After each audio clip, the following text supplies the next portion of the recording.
Welcome to Advance with MUSC Health. I'm your host, Erin Spain.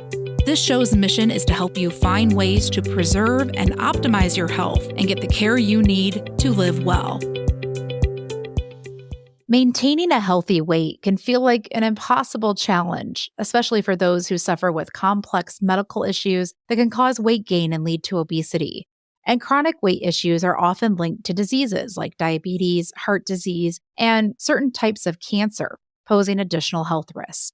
Healthy diet and exercise will always be foundational to maintaining physical health. But new medications that have recently entered the market are showing promising results for many.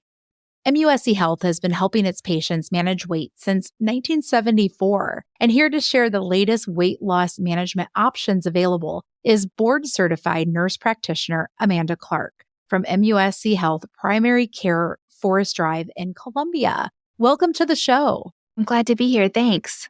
Well, let's start off just talking about obesity. We know that this is a problem around the country, but South Carolina is one of the states that has a high rate of obesity, with an increasing number of South Carolinians now suffering from the condition. How prevalent is obesity in South Carolina, and why do we think this is happening? Unfortunately, South Carolina really is quite high ranking. We rank 29th in the country for obesity. 35% of people in South Carolina, specifically adults, have a BMI of 30 or higher, and anything over 30 is considered obese. According to DHEC, 2 out of every 3 adults and 1 out of every 3 children are overweight or obese. I think a lot of that has to do with our diet, our exercise, the food we eat. The way in which we prepare our food is just maybe not the most healthy.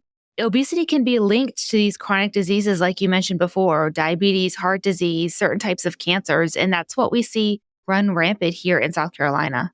Well, there's good news on the horizon. There's a lot of exciting new options out there for folks who have weight issues or who want to lose weight. But before we dive into all of those, let's start with the basics. There are some main pillars when it comes to treating obesity. So walk me through those first. Correct. There are just 4 main pillars when it comes to treating obesity. So you've got your nutrition, your dietary things, eating a balanced diet, making sure you're getting nutrient-rich foods, portion sizes, making sure you have low carb, low sugar, just what you put in your body.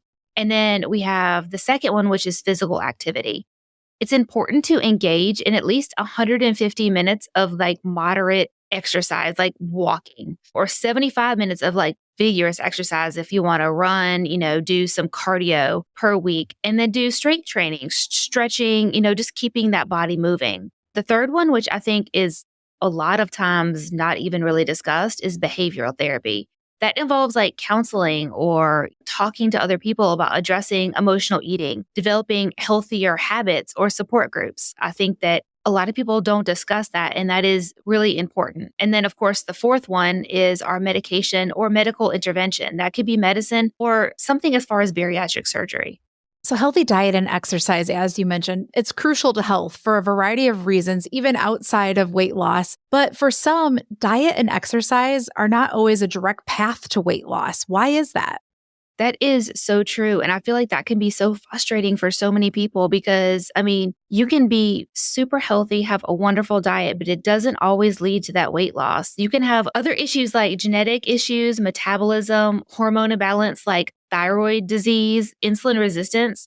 They can make losing weight a lot more challenging. You can have PCOS, certain medications, stress, even poor sleep, or muscle gain. If you're really working on lifting weights, that can impact your change in weight. You also have environmental factors like limited access to healthy food. What if you don't have a safe space to exercise? So where we are and our genetic factors can really play a larger role than just diet and exercise alone. It's a lot more complicated. So there's not a one-size-fits-all approach when it comes to weight loss. Exactly. You use a highly collaborative approach plus evidence-based medicine here at MUSC Health and personalized treatment plans for individual patients. Tell me about this approach and why it's successful. The way that we built this is wonderful because of how collaborative it is. It's an evidence-based program. It really focuses, like you said, on that personalized treatment. We offer monthly visits with a provider like me so that we can make sure that we guide your process. We also have virtual classes with a licensed dietitian. That way you can speak to a dietitian specifically through MUSC. One visit is required for our program, but they offer so many more options. We also incorporate weight loss medications if appropriate. And we even have a bariatric surgeon within our Columbia MUSC that does bariatric surgery. So we can really start from something very basic as far as meeting with the nutritionist all the way to bariatric surgery. And we tailor that for every person. Let's dig into both surgery and medication a little bit more. This is something that is in the news a lot. These new medications, this new class of drugs that are out, they're really helping people. And there's some dramatic stories out there. But I would like to hear from you about these medications. How do they help people manage their weight? Some of these new drugs, they really are just amazing. I think that we don't even fully understand all of the different things that they can do. The medications used for weight loss, it can be quite complex. I had to actually develop a full PowerPoint presentation for our providers, kind of just going over making sure that we're staying on FDA approved medications for weight loss. We want all of this to be evidence based, so everything is FDA approved. And then we have a lot of different options depending on history and current medications patients are taking. Some people with hypertension can't take some medications. Other people who are on depression or anxiety medicine or pain medicine, some of these medications just won't be appropriate for them. So our providers are very versed in knowing which medications would be an option for them. I know a very hot topic right now is those GLP-1 medications. Everyone loves those. They are Wegovy and Zepbound. They are phenomenal. I think that we have just hit the cusp of what these medications can do. It is more than diabetes. It is more than weight loss. They are doing research about how it can help with sleep apnea, how it can help with possible addictions other than food. Wegovy is actually indicated for cardiovascular health. So there are so many benefits to these medications that we haven't even really been able to touch on. But speaking for what they're here for and what they're approved for, the weight loss that you can see on these medications are phenomenal. And they're actually very beneficial. So we don't have those negative side effects that we had in some of our older traditional medications with heart palpitations or heart problems. We don't have those with these new drugs. Which medication we use is depending on affordability, insurance coverage, patient medical history. So everything is going to be tailored to the patient's needs and abilities. You mentioned insurance. Some insurance will cover these drugs and some won't. Is that right? Correct. So when it comes to insurance coverage, in our welcome packet that we give our patients, there is a wonderful welcome handout. And the back half of that has you sort of call your insurance company and you ask these really good pertinent questions that we have written down. What is covered? How is this covered? These are my past medical history issues. And how does this work? So that when you come in to see one of the providers, we know, hey, you do have GLP-1 coverage. You know, you can pay $10 a month. So if this is something you like, we should do that one. Or this isn't covered. So, you know, we might look at something that's more reasonably priced. Or do we want to spend the money because of the cardiac benefits or whatever? It's really going to depend on that patient and the insurance coverage.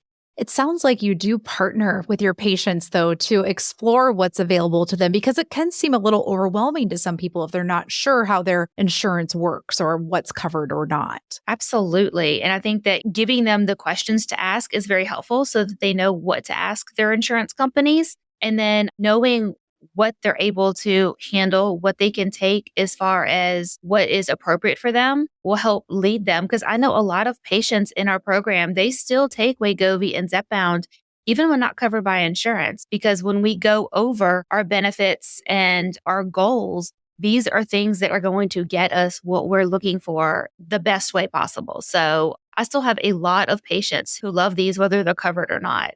Can you tell me what can people expect as far as weight loss if they do decide to take one of these new GLP-1 medications? Yes. So the GLP-1 medications, we'll start with Wegovy. So Wegovy is a GLP-1. It has cardiac indications. It is known for its weight loss, and you can really expect to lose maybe 10 to 15% of that body weight taking this medication. It is wonderful. It's not one of those medications where you stop taking it and all of a sudden I gained all my weight back. That's not really how this works.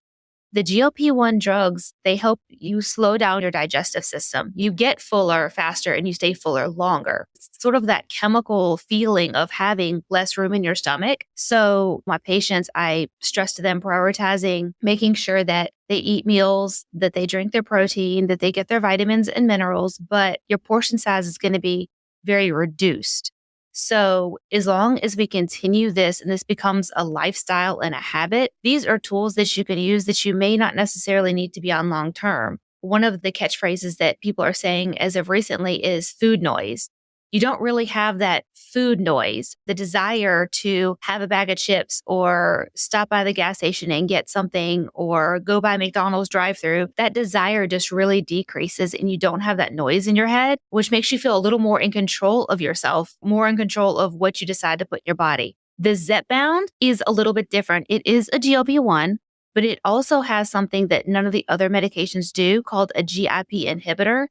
So it works the same way as Wegovy, but it also kind of works in that craving center of your brain just a little bit more. And it really turns that food noise off just a little bit stronger. You can have about a 20% decrease in weight with this one. It's a little bit stronger for weight loss, although it does not have any cardiovascular indications at this moment. All of those are still in trial. So it would really depend on our patient and what sort of history they have and what their goals are on which one we use. I don't think that there's a wrong choice when it comes to these two medications. They're phenomenal. It's very exciting because this is still pretty recent that these have been FDA approved. And we're, as you said, learning so much more. But bariatric surgery is still the gold standard for obesity treatment. And a lot of folks might feel a little apprehensive about surgery.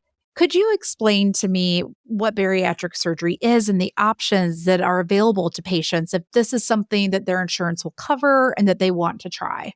Absolutely. And you're right. Bariatric surgery is still regarded as that gold standard because it doesn't only promote that significant weight loss and sustained weight loss, but it also helps resolve some of those obesity related conditions like diabetes, hypertension, sleep apnea, heart disease. So it really, for the most part, gives you that long-term weight loss. You're not yo-yoing back and forth, up and down. And if you have a substantial amount of weight to lose, you don't want to lose 50 pounds one year, you're up 50 pounds the next year. You want to stay down and then get rid of some of these comorbidities. We have a wonderful team of bariatric surgeons within MUSC, and they can detail which surgery would be best. There is more than one. I mean, there's the gastric sleeve, which a lot of people talk about. There's gastric bypass, which I think is the most common, but there's other ones too. Things like duodenal switches, a little more invasive, basically. And if anyone is concerned or has any questions, sitting down with a surgeon, they can really go over what each one of these will do to your body. And everyone has to make a choice that's going to give them that long-term goal. In order to qualify for these surgeries, you really just have to have a BMI or a body mass index of over 40 or have a BMI of over 35 with an obesity-related condition like diabetes, hypertension, sleep apnea, something like that. So circling back around to what we started talking about, I think a lot of people in South Carolina, they meet these standards. And so I think it is a really great option for a lot of people. And there's just a stigma around what that looks like. And I think a lot of that is just not knowing, not being educated on what it does and how to take care of your body post-surgery. And once you know all of that, you can have wonderful results. Well, you really partner with your patients to talk about their goals too. Tell me, how do you do that? How do you establish their goals for weight loss and help them achieve their goals? So I think that, in our packet and those sheets that they fill out before they come see us, we really try to get their past medical history. Do they have a history of hypertension? Do they have a history of behavioral health issues? Do they take chronic pain medication? All of these questions can tell me, okay, well, you can't take this medication. This medication is already off. These are going to be good for you. This is what your insurance covers. This isn't what your insurance covers. But then what are your goals? Not everyone wants to have a BMI of 20. Some people just want to be healthier. And some people are like, I just want my blood pressure controlled. I just want to be able to fasten my seatbelt or play with my children. Everyone has different goals. And I think that people are much more able to work on something when the goal is related to something that they want and not what's told to them. So we do this together. That's great advice. And you also offer different types of support. And you mentioned before in these pillars that support is something that is not always talked about, but it is something that's very important. Tell me about the support programs offered through MUSC Health.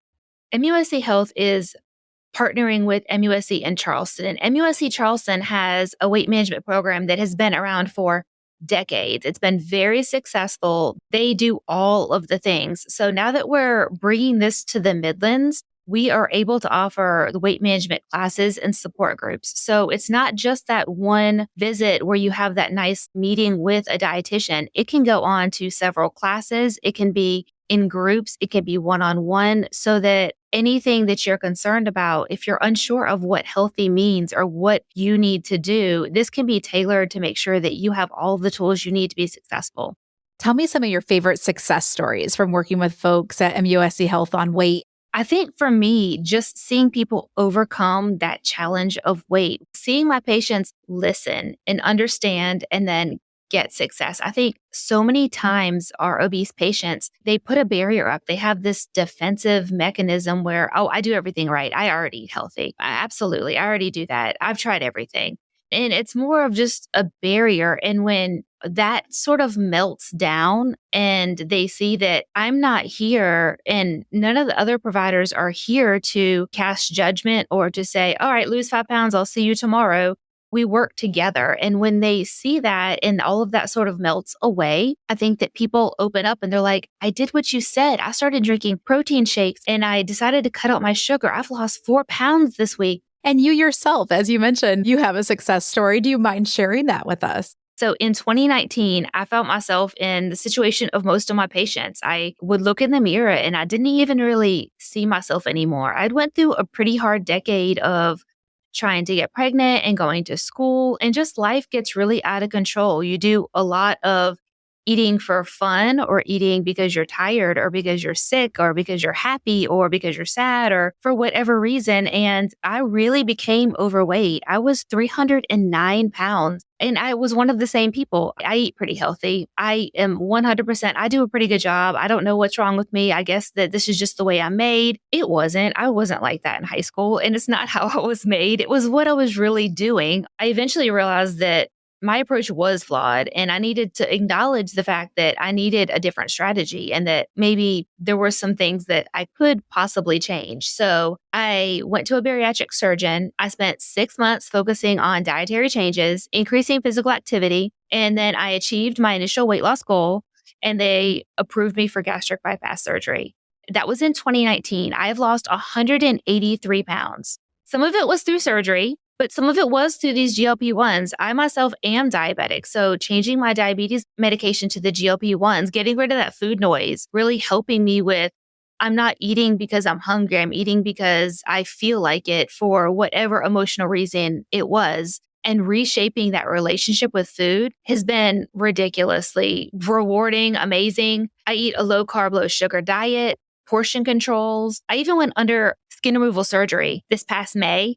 I mean, I really feel like a completely different person. I eat for different reasons. It's just really ignited this passion in me to share with others, to let them know that they can do this because I've did this and we can do this together. What an incredible resource you are to patients, because you are someone who really understands what they're going through and have tried these options yourself with so much success. That's incredible. Congratulations. So people who are listening, they're interested. They want to get started. You've offered so many different alternatives and ways for them to get started. What should they do next? How do they make this leap? When we created this program, I wanted this to be easy because it's not an easy step for patients to take. They don't feel terribly comfortable. And when they go to the doctors, they're usually judged about their weight and unrealistic expectations are set upon them. And then they fail and they don't want to do this. So I tried to make this really easy. All they need to do is call their local MUSC office to make an appointment with a participating weight management provider. They'll be instructed on which locations are participating and given a welcome packet. Make sure to have that folder filled out before your first visit. That way we can create that unique program that we were talking about before. And once that packet's filled out